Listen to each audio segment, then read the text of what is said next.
প্রীতি football ম্যাচের আয়োজন করা হয়েছে। উক্ত খেলায় যে দুটি দল অংশগ্রহণ করবেন, বিবাহিত ফুটবল একাদশ এবং তার সাথে চ্যালেঞ্জের মোকাবিলা করবেন অবিবাহিত ফুটবল একাদশ। স্থান রাবাইতারি বসুনিয়া পাড়া।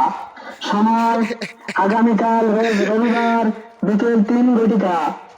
উক্ত খেলা দেখার জন্য আপনারা সবাই দলে দলে আমন্ত্রিত।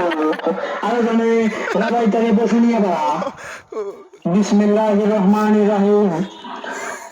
যেই মুখে ডাকি মা সেই মুখে মাদক না, এই স্লোগানকে সামনে রেখে এক বিশাল প্রীতি ফুটবল ম্যাচের আয়োজন করা হয়েছে। উক্ত খেলায় যে দুটি দল অংশগ্রহণ করবেন, বিবাহিত ফুটবল একাদশ এবং তার সাথে চ্যালেঞ্জের মোকাবিলা করবেন অবিবাহিত ফুটবল একাদশ। স্থান রাবাইতারি বসুনিয়া পাড়া। সময় আগামীকাল বিকেল 3 ঘটিকা। উক্ত খেলা দেখার জন্য আপনি